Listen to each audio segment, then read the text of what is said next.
the AP or somebody from the AP actually reached out to me in early January and wanted to interview me. That person never responded. Side note, this happens to me quite often where somebody wants to talk to me, interview me. Sometimes people do, and then they never publish or share the information. This is journalists, podcasts, and academics.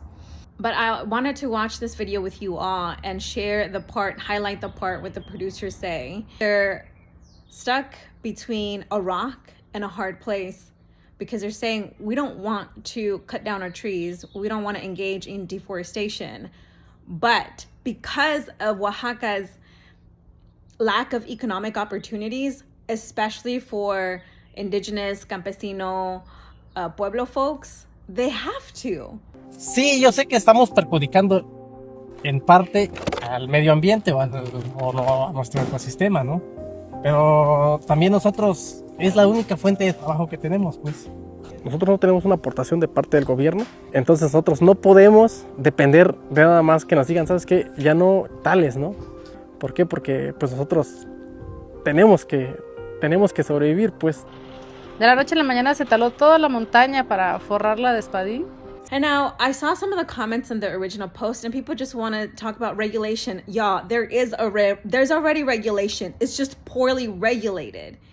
In some areas, there is lack of regulation. For example, workplace conditions, minimum wage, rest for workers, etc. Like there's a lot still missing. But in terms of the industry, what is mezcal, the types of mezcales that are, the ways in which they're categorized, like the ancestral, the artesanal, all this BS, quite frankly, it's set up. They're mimicking the tequila industry. How do I know this? Because I've read the research, I've read the books, I've gone to my pueblo, I talked to people.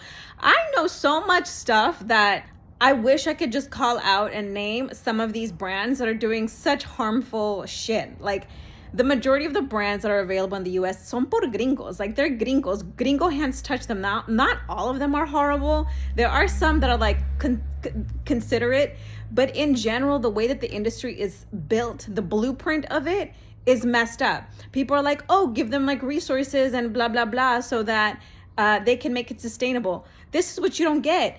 If it exists in a global economy, in a global marketplace, it can't be sustainable. Why? It was sustainable before there was a market because people will produce for their families, for the pueblo, for their own consumption. And now here we have people who are just hammering folks with their freaking cocktails all the time. That's what creates a monoculture in both agriculture and actual social culture. I believe that consumers have a huge responsibility to shift the ways in which y'all engage with mezcal. You know, this video left me a little bit like, okay, you're naming the problem. Like I've been doing that and I started the nonprofit Mi Oaxaca to address some of these things and we do a lot of work. I think the power lies in the hands of consumers. I think it also absolutely lies in the hands of journalists to do a better job in amplifying the voices that are talking about the issues and doing work to address those issues, because there's too many neutral people. There's too many like people who don't take sides.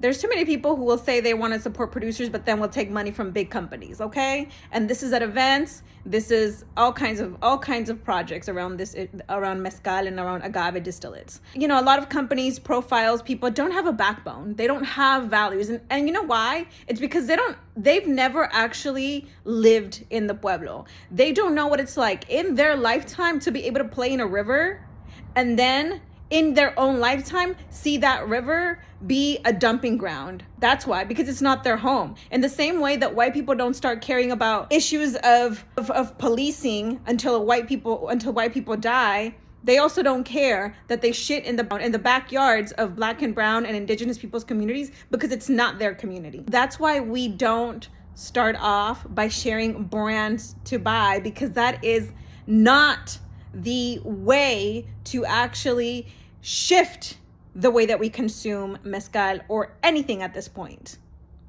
It is a questioning of our own values that we have to do. It is an interrogation of, is this really for the culture and about the culture and a cultural way of drinking and enjoying these products? Or are we just saying that but still engaging in capitalism, i.e. exploitation and extraction?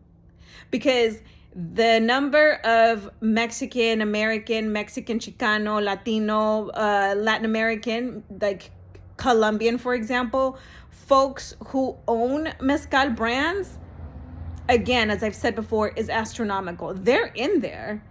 So that is why I also say that identity is both, it's a double-edged sword when on one hand, it doesn't seem to matter anymore because we can support all these Latina or women or indigenous owned brands, but at the same time, they're using that as their marketing instead of living certain values that are associated with those identities or that those identities are rooted in. All right, I'm gonna stop my spiel. This is a lot.